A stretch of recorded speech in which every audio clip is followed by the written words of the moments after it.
Hey y'all, thanks for coming to my talk. I know it's the last one of the day, right before keynote, so you could have been anywhere else, but you're here with me, so thank you. Like you said, we're gonna be doing really practical approach to telemetry, just how to use it at my company, Ramp. It's not gonna be a real deep dive into how telemetry works, so let's just kind of get going. A little bit about me. I work for Ramp. We'll talk a bit more about them in a little bit. As you can probably tell from my accent and y'all, I'm from Texas, so come a little bit of a distance to be here. This is our third time in Portugal though. My wife is Brazilian, so she gets to have as much bacalhau as she wants, which is great for her. I'm not a big fan yet, so someone's winning.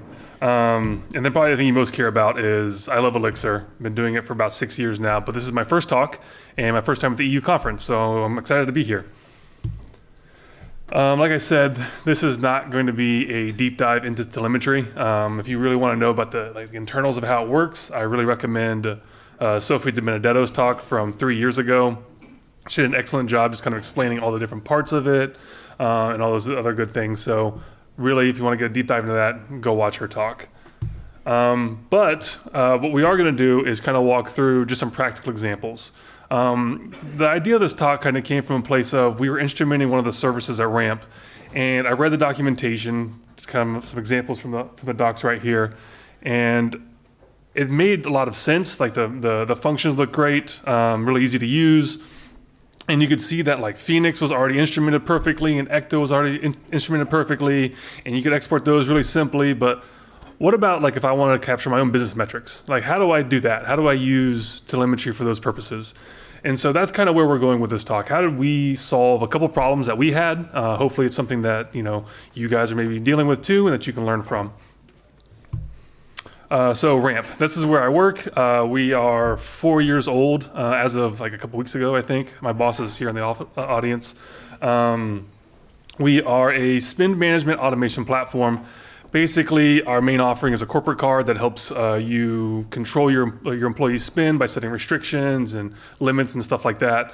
Our slogan is time is money, save both. We want to help you trying to close your books a little bit faster. And so at Ramp, we have one really big service that's all Python, but we do have two small Elixir services, and I work on one of those. And so we are going to draw some of our examples from there.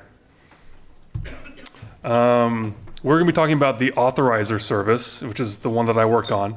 And for some context, the authorizer service is what happens when you swipe your card. You swipe your card at your POS, or a card acceptor it might be called. It goes through to some issuer.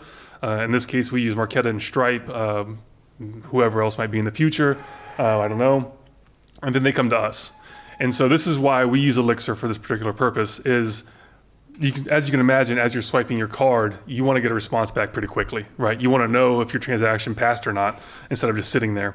And so we have to have really high uptime, really low latency, and we actually have a 2-second SLA with our providers that says we have to respond within this time period, which sounds like a really long time in computer years, but sometimes stuff's slow, and we need to know why. And if it doesn't meet that SLA, we go to, the transaction goes to commando mode, which is a really sweet name, but it's a really bad situation. Essentially what happens is if we don't respond within that time period, the transaction falls into some very default rules. If it's under 1,000, it's approved. If it's over 1,000, it's declined, which as you can imagine, as our product offering, to be able to control your spend, that's a bad case if someone's spending and they're over their budget. And so we're going to kind of walk through some code examples directly from our code base, how we are using it to help us kind of meet our goals and kind of look into what's happening and see some of the metrics that are coming out of it. I'm going to be referencing this module a couple of times, so I just wanted to put it up there. If you are generating a new Phoenix application, you're going to have something like myweb or myapp.telemetry generated for you. It's going to be the place where it kind of instantiates all the metrics, the default metrics that you'll be gathering, starting up the supervisor, starting up whatever exporter you might have. We're doing Datadog, so we have a stats-D on there, and a couple of places like that. So this is just a reference point. If you've generated any app, you already have this. So we're not going to spend a lot of time on it, but just so you know, this is where we're going with it. So problem number one, when a transaction comes in, we have to try and match it up with a merchant that we have internally as our merchant table. What we're given though from the card acceptor is what we call a mid. And it's some, as you can see, arbitrary string. They don't really follow any sort of pattern that I've been able to discern. They're kind of all over the place. And so we have to spend a lot of time trying to figure out, like, okay, have we seen this one before? Where has it gone? Who does it belong to? And so in this particular example, all three of these mids go to Golden Chick, which is a fast food chain in the US. As you can see, there's nothing here that would indicate that. You would never be able to guess just by looking at them where they go. And so part of our flow, in order to kind of determine how to match this thing up, the transaction comes in and we go to a cache first. We've already seen a lot of these merchants IDs. We already know kind of what's happening. So if we've seen it, put it in the cache table, load it from there, all good. But what happens when we get someone new, someone that we've never seen before, a brand new place, whatever?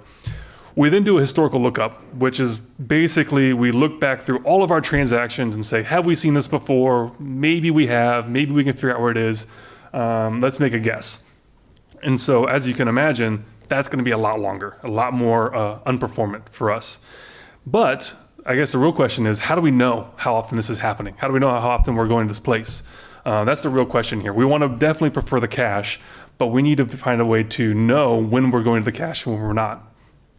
And so that's when the first function comes into play for us. And that's gonna be telemetry execute. So here's a code example here from our code base. After we go through our flow of figuring out where this merchant might be, we pass into this private function, execute merchant match hit, and we just log it out for one, and then we're gonna use this telemetry execute function. Telemetry execute is kind of the base place where you're gonna use telemetry, and it's where you're gonna, or it's where you're gonna emit events. Wow. It's going to have an event name as the first argument. The second argument might be some sort of metric that you're gathering, if you care about duration or if you care about the system time or something along those lines. And then the third one is going to be whatever metadata you might want. So in our case, we care about the source. Did it come from the cache or did it come from the table? And then back in that telemetry module that I just showed you guys, we just set up a simple counter metric that is going to be listening to this event. It's going to tag the source, and magically it's going to show up in Datadog, and that's it. That's all you have to do. It was really useful for us because now we can see, now we can see how often we're hitting these things. Based on this, we're doing about 70%, 80%, somewhere in there, we're hitting the cache. But we still have a large number that are still doing these like long lookups, which is important for us right now. After we built this out and after we kind of got some information around this, we realized maybe we got to do a better job for our caching. Maybe we have to do a better job on how we're doing this merchant lookup. So we were able to take this information, and there's working on some, I think it's an ML model they're working on now. It's a different team's problem that's coming to us, but they're able to take this data and figure out, okay, we need to do a better job of this because this is not working. This is not performant enough for us.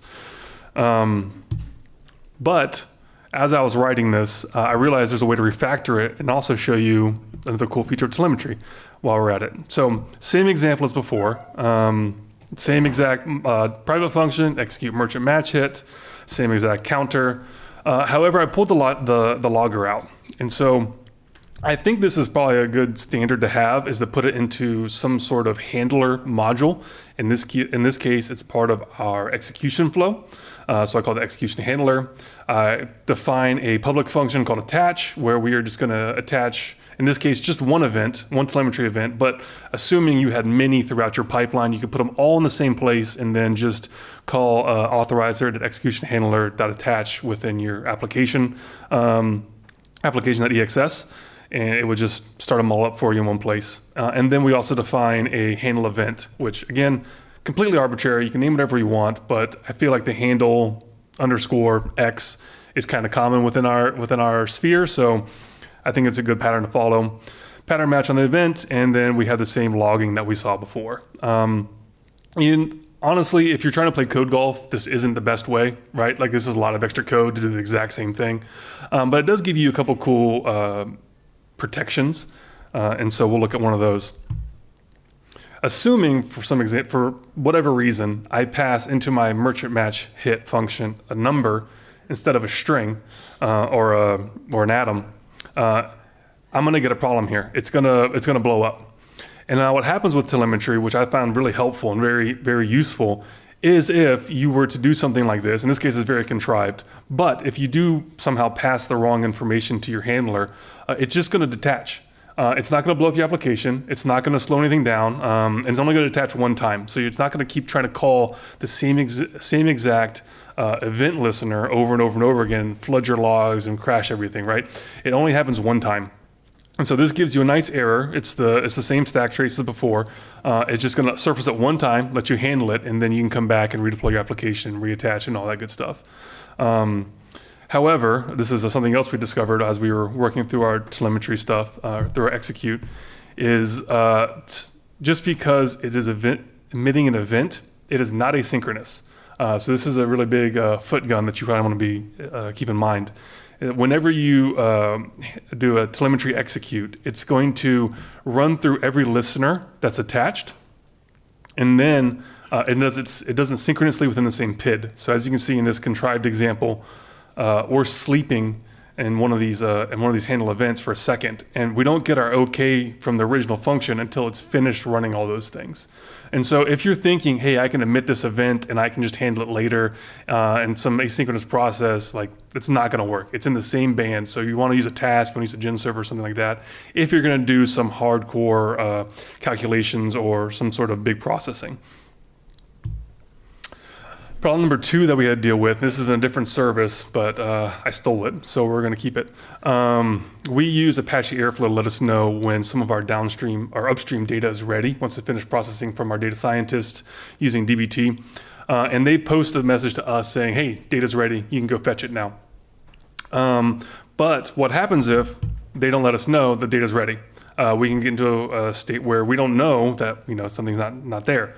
And so what we've been using is the telemetry polar functionality to tell us when our state is bad, when it's gone stale. And so this is part of the same telemetry module as before.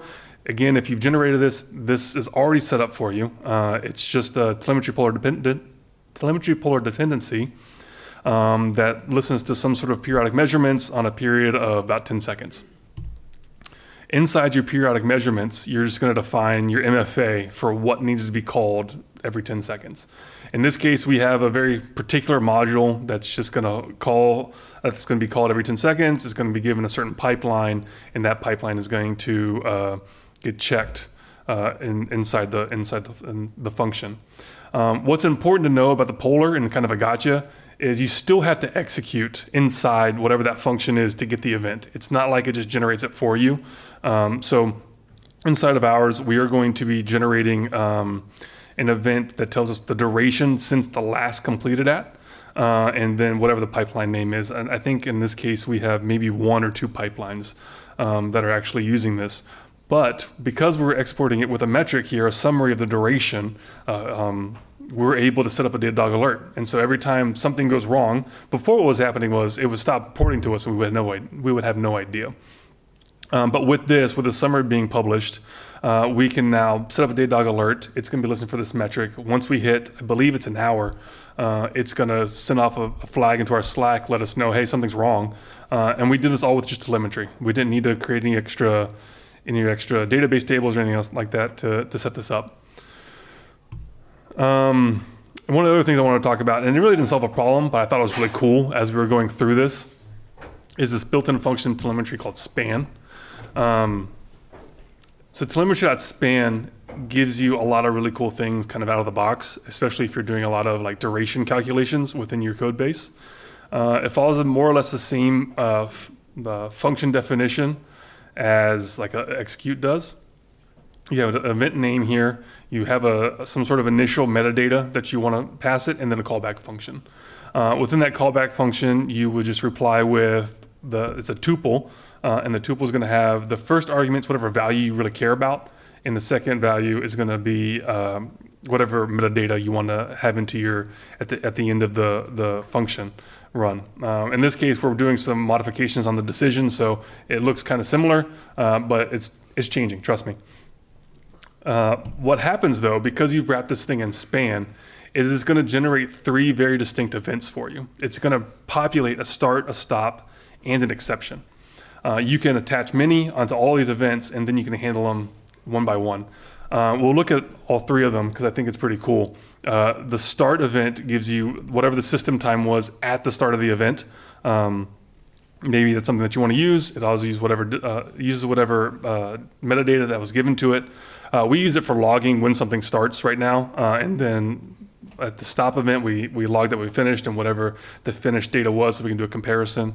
But the stop event is going to give you a duration that's being calculated by telemetry span. So instead of having to do like your own setup on that, just wrap it and you get the information. The other cool bit of information here, I think, is that it has an exception to it. And so if for whatever reason, in the middle of this flow, you throw for something, your span is going to catch that, and you're going to have access to whatever kind, reason, and stack trace happened from that event, from that error. And so if you want to log it, you can do that. If you want to get some extra information at that point in time, you can do that too. One caveat though is it's not going to save you. It's not like it's a catch and then you can just move on. It is going to re-raise, so it's gonna just keep happening over and over again. It's a common problem, but it is a good place for you to kind of like inspect what's happening at that point in time if you care about. It also gives you the duration up until that point, whatever might have gotten done by then.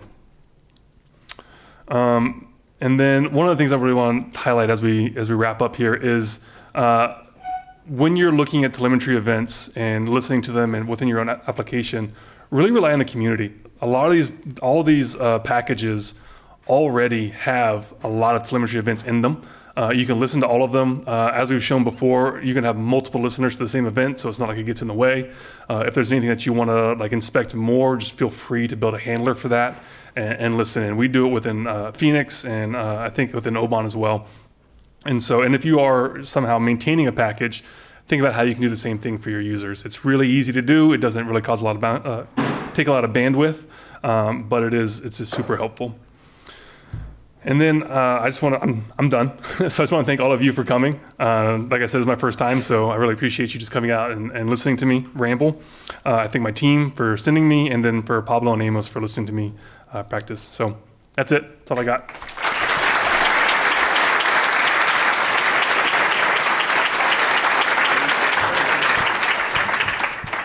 All right, we have time for some questions. Do we have questions here in the room? Yes.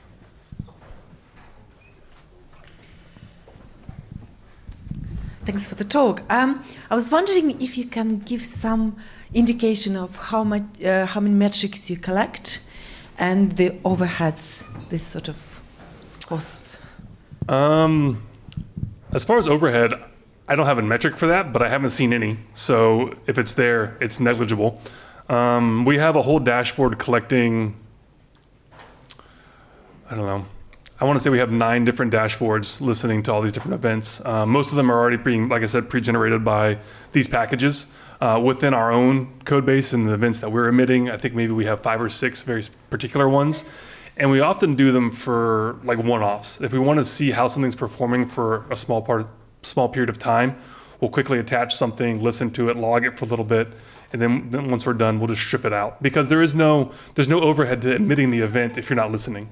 So if you put the execution within your flow, and there's no one listening to the event, it just skips over it. So you can prototype with it all you want. Do we have more questions here in the room?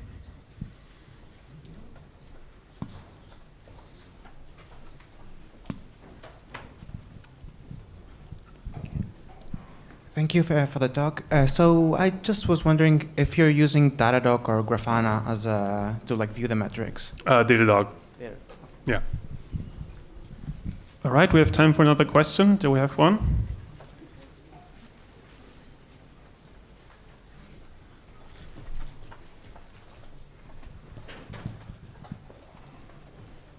So it sounds like you use these metrics mostly, like you use telemetry mostly for metrics and not so much for like APN or spans or anything? Like, have you explored that? Is it useful? We use open telemetry for APM and spans. But open telemetry under the hood is using telemetry as well.